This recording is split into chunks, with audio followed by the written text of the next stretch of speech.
Hey guys, Karibo Bros here, and today we've got our second Transformers deck profile. So this is Nemesis Prime Turbo, I'm assuming. So anyway, you play Nemesis Prime and Autobot Cosmos. Tom, walk us through your deck, explain the character cards, etc. So Nemesis Prime is the main guy of the deck. Also one of the most expensive cards in the set. Not the point, but yes. Oh yeah, no, I'm just saying that's like... Also one of the most expensive cards in the set. Yeah.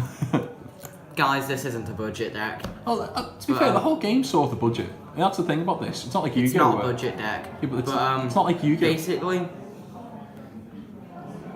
so the goal is on this side mainly, because when you deck out, you'll put a card under him from the bottom of your deck, and he gains free attack for each card under him. And there's no limit on how many cards No limit on how many cards can go under him. What's the most you've managed to do?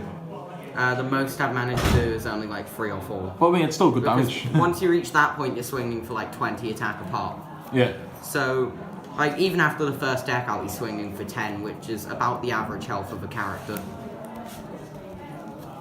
If you flip him over to alt mode, your enemy has to deal 2 damage to one of their guys, which is good in itself. So they get to choose that damage, yeah? Yeah. Autobot Cosmos, when he flips over to alt mode, discards his hand and you'll draw that many.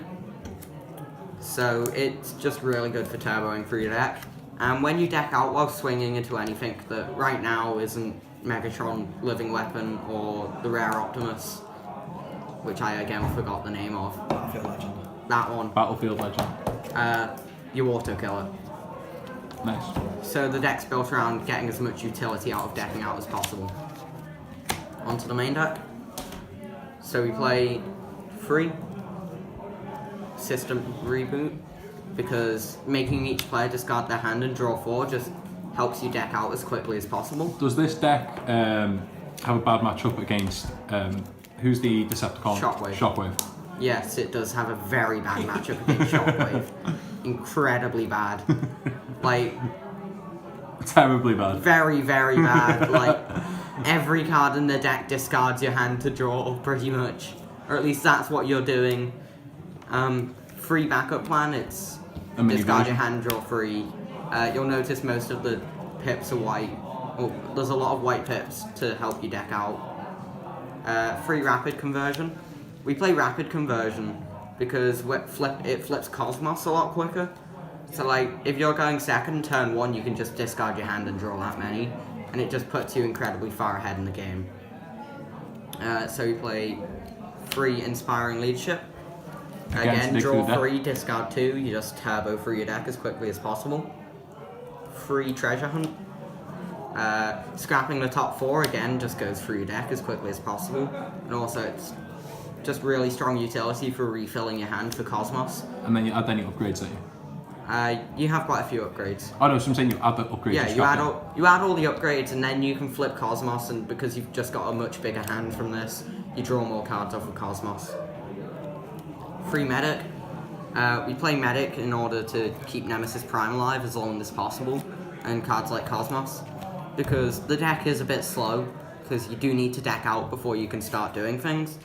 But generally speaking, Medic's quite strong at just keeping cards like Nemesis Prime alive. Thoughts on, you might also run this, but Force Field?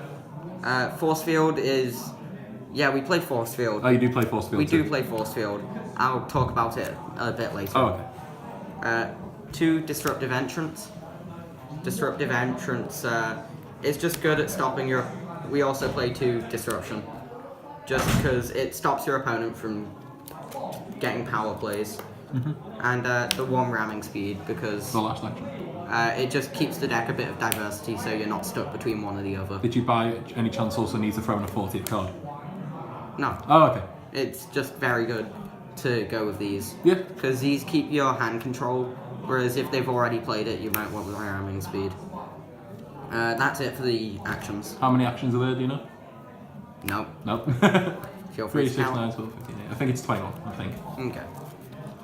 So are you playing a 40 card deck, or? Yep. Okay. Because we want to deck out as quickly as I was possible. about to say, yeah, keep that consistency. Onto the upgrades. So we play 3 Flamethrower. This gives you Bolt 2? Gives you Bolt 2, which again helps you go through your deck as quickly as possible. free force field. Ah, yes. So force field synergizes with Cosmos incredibly well, because Cosmos only has 1 defense, but it has 21 health. So they'll be swinging for like 8s or 9s into it, but you'll only be taking 4. So it just lets your Cosmos live a lot longer. And then when eventually it does... Oh wait, yeah, no, sorry, yeah. Nice. Also, it's got a white pip. 2 power sword, 2 body armor. Your Nemesis Primes are melee, and bold free, tough free both help you go through your deck incredibly quickly. Because again, you'll be flipping 5 plus most likely a white. So you'll be going through about a quarter of your deck with each swing. Maybe a bit less, but it's just still incredibly good.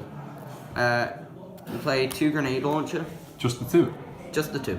Okay, Because, I'm guessing it doesn't help to go through the deck, does it? It doesn't help go through the deck, but it does help finish off games. Yeah. Like, you get to draw through your deck so quickly that if you need a grenade launcher, you've probably seen it.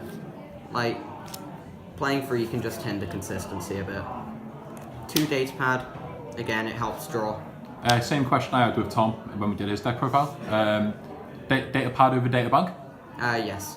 Particular reason? If you need to stack a white on top of your deck, you can. Okay. Also, data pad in general, I just feel it's a bit better of a card.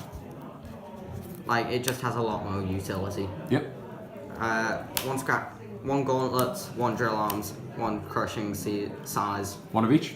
1 of each, because they each deal with something else, and they each have a different pip. Like, in general, I feel 1 of each is probably going to be staple in most decks, just because they help keep control over the board. Yeah. And on top of that, 1 of each just deals with each different type of upgrade that they can have. I'm assuming Cosmos is the range character, by the way. There isn't a ranged character. So, oh, sorry, I was thinking of a different card.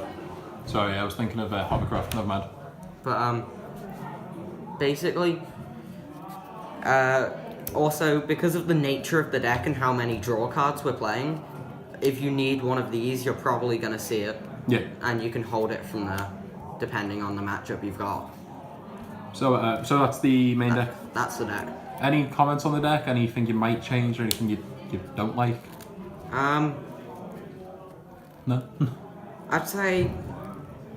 Fuck Shockwave. If I don't like Shockwave at all.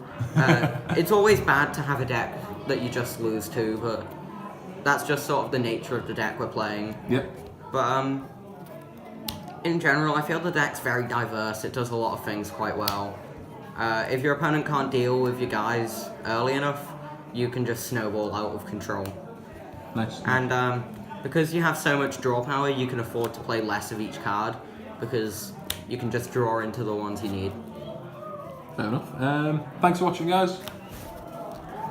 Please remember to like, comment, and subscribe.